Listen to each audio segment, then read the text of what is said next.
আসসালামু আলাইকুম। Hi everyone, welcome back to my channel. আশা করি সবাই অনেক অনেক ভালো আছেন। অনেক দিন পরে আপনাদের সাথে একটা ভিডিও শেয়ার করছি, আশা করছি আপনাদের ভালো লাগবে।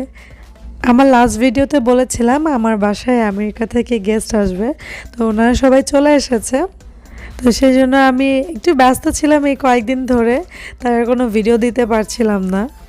আমাদের এখানে এখন প্রায় সকাল 8টা বাজে। আজকে আমরা সবাই ঘুম থেকে খুব তাড়াতাড়ি উঠেছি, আর এদিকে আমি আর আমার মামি শাশুড়ি দুইজন মিলে সবার জন্য ব্রেকফাস্টটাও রেডি করে নিচ্ছি। সবাই মিলে তো আমরা অনেক গল্প করছি, আর কথায় কথায় তো অনেক হাসাহাসিও হচ্ছিল। তো ব্রেকফাস্টে ছিল পরোটা, ডিম, গরুর মাংস, মিষ্টি, চা আর কফি, যে যার পছন্দ অনুযায়ী। আর আমার ননাসের হাজব্যান্ড দুলা ভাই হেলদি ব্রেকফাস্ট করেছে। উনি খাওয়া দাওয়ার ব্যাপারে সবসময় অনেক মেনটেন করে।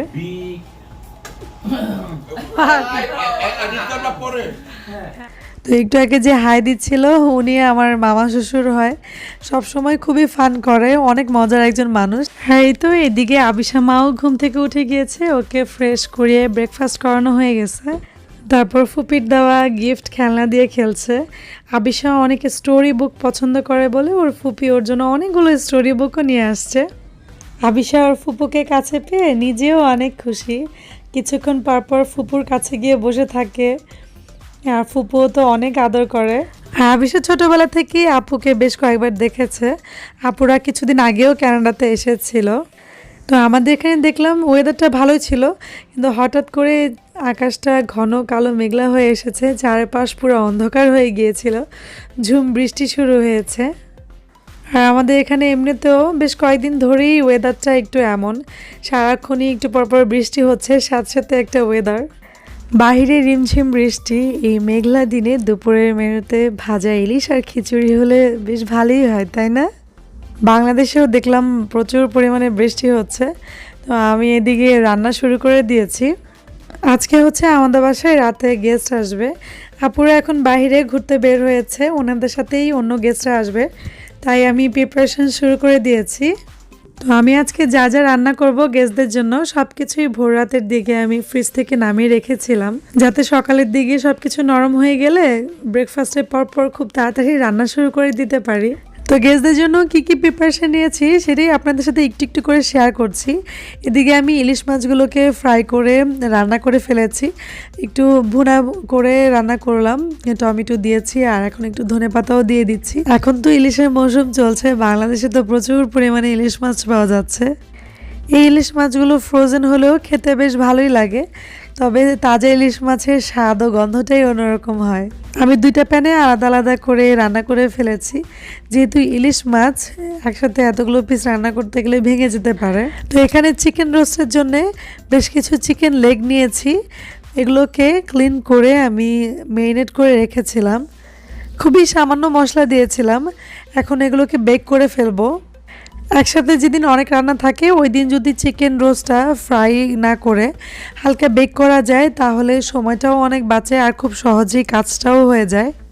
আর এখানে গরু মাংস দেওয়ার জন্য সামান্য পরিমাণ পেঁয়াজ, একটু রসুন কুচি, 2টা শুকনা মরিচ, সামান্য পরিমাণ মৌরি, আস্ত জিরা, সব কিছুই একসাথে ফ্রাই করে নিচ্ছি। হালকা লালচে কালার হয়ে গেলে গরু মাংসের মধ্যে দিয়ে দিব। গরুর মাংসের মধ্যে 1 কাপ বুটের ডাল দিয়েছিলাম, খুব বেশি পরিমাণ দিইনি, হালকা একটু মাখা মাখা করে রান্না করেছি। বুটের ডাল দিয়ে গরুর মাংস আমার ভীষণ পছন্দের, তার মধ্যে যদি সবশেষে বাগার দেওয়া যায় তাহলে তো কোনো কথাই নেই, একদম পারফেক্ট মনে হয়। এই কয়েকদিন ধরে ভিডিও না দেওয়ায় আপনাদেরকে আমি অনেক বেশি মিস করেছি। আপুরা আসার পর থেকে আসলে এতটা ব্যস্ত হয়ে গিয়েছিলাম যে সারাদিন পরে রাতে ঘুমাতে ঘুমাতেও প্রায় 2টা-3টা বেজে যেত। কিন্তু ভিডিও না দেওয়া সত্ত্বেও আপনারা অনেকেই আমার খোঁজখবর নিয়েছেন, আমাকে মনে রেখেছেন, অনেকেই কমেন্ট করেছেন, মেসেজ দিয়েছেন। খুবই ভালো লাগতো যখন কমেন্টগুলো পড়তাম। তো এই যে এই বেগুনগুলো দেখছেন, এগুলো হচ্ছে আমার ননাস আসার সময় নিয়ে এসেছে। এগুলো হচ্ছে ওনাদের নিজেদের করা গার্ডেনের একদম অর্গ্যানিক ফ্রেশ বেগুন।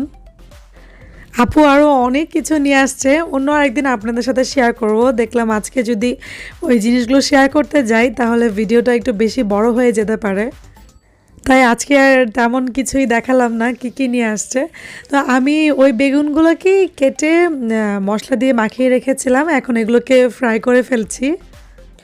আজকে আপনাদের সাথে খুব বেশি একটা রান্না তেমন শেয়ার করব না, যেহেতু অনেকগুলো রেসিপি আর তাছাড়া কিছু কিছু রেসিপি আছে এগুলো আগেও আপনাদের সাথে শেয়ার করেছি।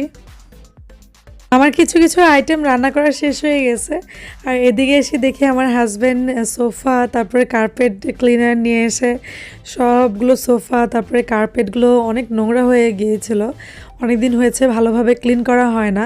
তো ও এগুলোকে ক্লিন করে নিচ্ছে, সব গেস্টরা আসার আগেই বলছে এগুলো ক্লিন করে ফেলি। সোফার কার্পেট এমনি তো অনেক নোংরা হয়ে যায়, অনেক সময় দেখা যায় এইটা ওইটা অনেক কিছুই পড়ে, কিন্তু খুব ভালোভাবে তো সবসময় ক্লিন করা হয় না। তাই মাঝে মাঝে সোফার কার্পেটটা ক্লিন করা উচিত, তা না হলে অনেক ময়লা জমে যায়। আর ঠিকভাবে ক্লিন না করলে দেখা যায় সোফা বা কার্পেটের কালারগুলো কেমন যেন কালচে হয়ে যায়, দেখতেও খুব খারাপ লাগে। আমার হোয়াইট কালারের সোফাগুলো তো একদমই কালচে হয়ে গিয়েছিল। কাচেসগুলো ক্লিন করার পর দেখলাম এখন বেশ ভালোই লাগছে। আর আই তো আবিশাও জিগজ্যাগ লাইট দিয়ে খেলছে।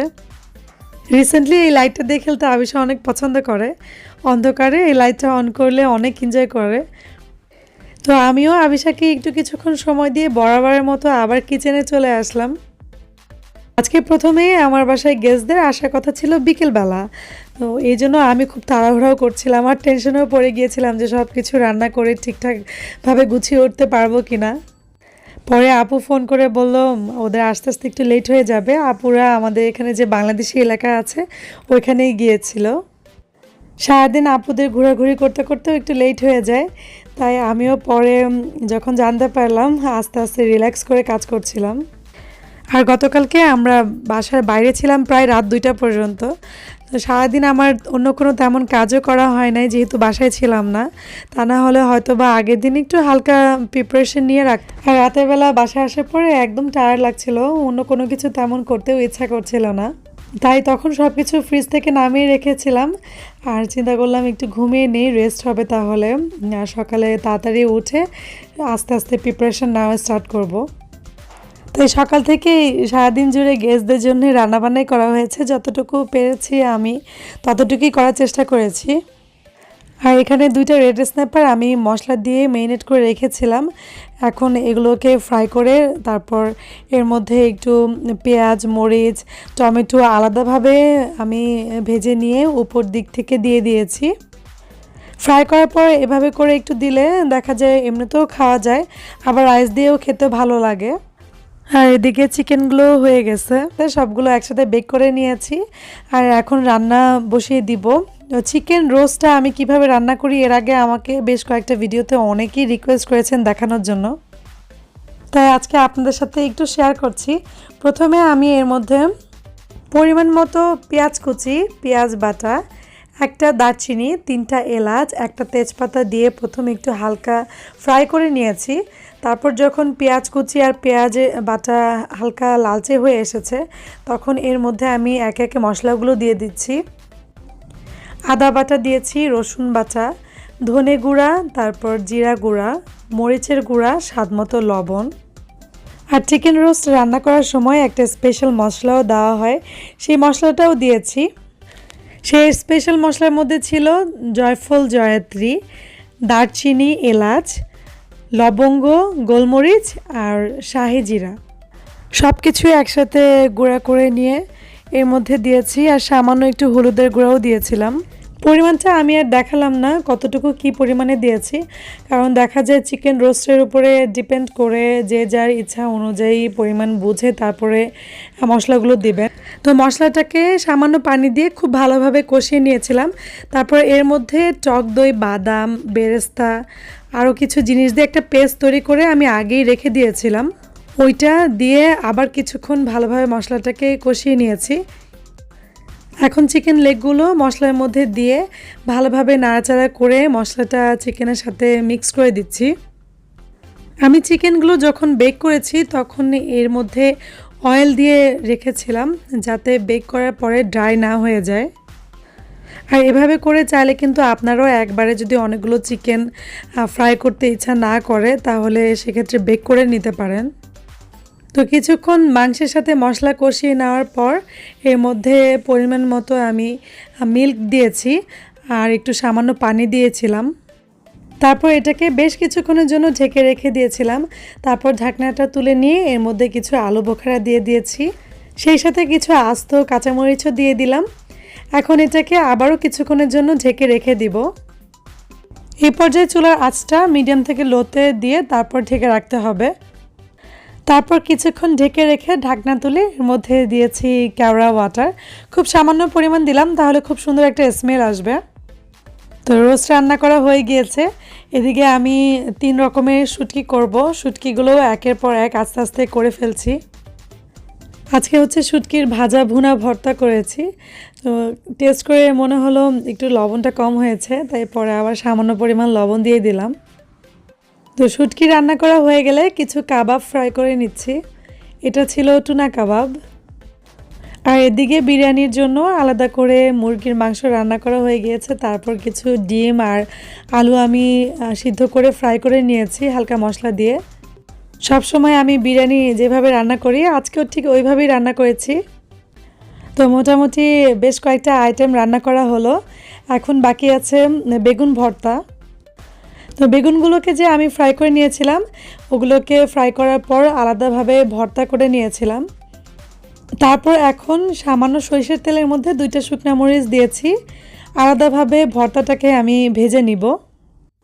বেগুন ভর্তা কম বেশি আমরা অনেকেই পছন্দ করি। বেগুন পুড়িয়ে যে ভর্তাটা করে ওইটাও খেতে অনেক মজা, আবার এভাবে করলেও কিন্তু অন্যরকম একটা টেস্ট আসে। আর যেহেতু গাছের ফ্রেশ বেগুন ছিল, খেতে আসলেই বেশ মজা লেগেছে। তো বেগুন ভর্তা একটু ভাজা ভাজা করে বাটিতে তুলে নিলাম, এই তো হয়ে গেল।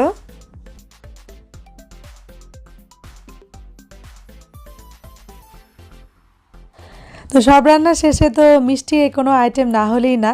আর আমার যে মামি শাশুড়ি এসেছে উনি এমনি তো মিষ্টি খেতে অনেক বেশি পছন্দ করে, তাই আমি ফিনি বানিয়ে নিয়েছি আর এখানে টুনা চপগুলোও বানানো হয়ে গিয়েছে।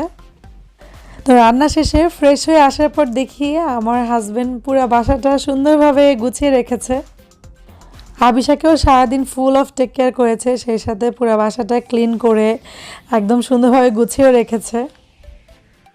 এটা হচ্ছে আমার সোমবারের ভিডিও। তো আমার বাসায় গেস্টরা আসবে বলে আমার হাজবেন্ড ছুটি নিয়েছিল, ও সারাদিন বাসায় থাকায় আমার অনেকটা সুবিধা হয়েছে। তো সারাদিন কাজের মধ্যে একটু ব্যস্ত ছিলাম বলে আমার লাঞ্চ করা হয় নাই।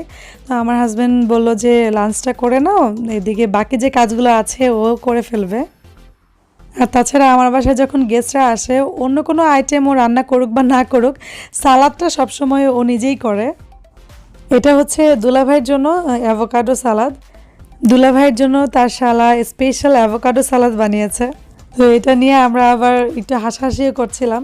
ভাইয়া খুবই হেলদি খাবার খায় বলছিলাম তখন, একদমই ভাত বা রুটি কোনো কিছুই খাবে না। অনেকেই তো হেলথ ইস্যু থাকে, তাই ওইভাবে খাওয়া দাওয়াটা বুঝে শুনেই মেনটেন করতে হয়।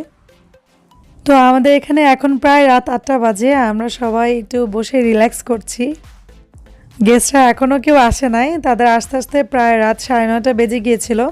যেহেতু গেস্টদের আস্তে আস্তে একটু লেট হয়ে যায়, তো এই সুযোগে আমিও আবিশাকে ডিনার করিয়ে ফেলেছি। তারপর ওকেও একটু সময় দিচ্ছি, যেহেতু সারাদিন ব্যস্ততার কারণে ওকে খুব বেশি সময়ও দিতে পারি নাই।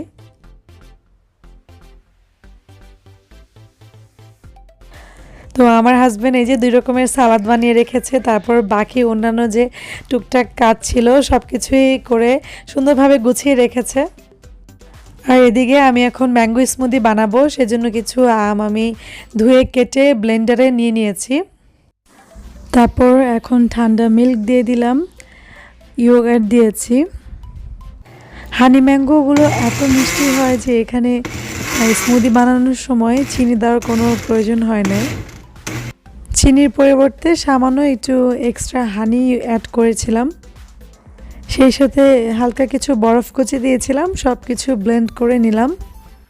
গেস্টরা প্রায় কাছাকাছি চলে এসেছে, তাই আমিও ঠান্ডা ঠান্ডা ড্রিঙ্কস গ্লাসে ঢেলে রেডি করে রাখলাম। অন্য কোনো আইটেম আর টেবিলে আনলাম না, কিন্তু অন্য সব খাবারই আমি সার্ভিং ডিশে রেডি করে নিয়েছি। আর সেই সাথে কিছু আইটেম আমি ওভেনে হালকা হিটে গরম করতে রেখে দিয়েছি। আমি আগে থেকেই সব কিছুই মোটামুটি গুছিয়ে রাখলাম যাতে গেস্টরা আসার পর তেমন কোনো কাজ আমার বাকি না থাকে, সবার সাথে বসে আমিও যাতে একটু গল্প করতে পারি। তা না হলে দেখা যায় অনেক সময় গেস্টরা আসার পর যদি রেডি করতে যাই তাহলে অনেকটা সময় লেগে যায়। তাই সবসময় চেষ্টা করি বাসায় কোনো গেস্ট আসার আগে কাজগুলো একটু গুছিয়ে রাখার, তাহলে দেখা যায় সবার সাথে সময়টা খুব সুন্দরভাবে এনজয় করা যায়। আর এখানে কয়েক রকমের মিষ্টিও সাজিয়ে নিলাম, যার পাশে লাড্ডু দিয়েছে, আর মাঝখানে ছিল চমচম, কালো জাম, তারপর 2 রকমের সন্দেশ ছিল। মিষ্টিগুলো দেখতে বেশ ভালোই কালারফুল লাগছে। আর এদিকে গেস্টরা কিন্তু সবাই চলে এসেছে, আর এদিকে আমার হাজব্যান্ড খাবারগুলো টেবিলে সাজিয়ে নিচ্ছে, সব কিছু সুন্দরভাবে সার্ভ করেছে।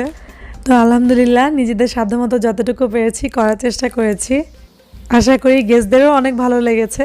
তো এখানে টুনা কাবাব ছিল, চিকেন রোস্ট, তারপর বিরিয়ানি, 2 রকমের সালাদ, তারপর এই যে এখানে 3 রকমের শুটকি করেছি, বেগুন ভর্তা করেছি, স্ন্যাপার ফিশ, ইলিশ মাছ, আর ছিল সাদা ভাত। তো সবাই ডিনার করে ফেলেছে, আমি তখন আবিষাকে ঘুম পাড়াতে গিয়েছিলাম।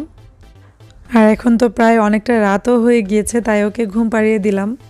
তো আমার বাসায় যারা গেস্টরা এসেছেন সবাই আমার ননাস আর দুলাভাইয়ের ফ্রেন্ড হয়, সবাইকে আমি আগে থেকে চিনি, এর আগেও সবার সাথে আমার দেখা হয়েছিল।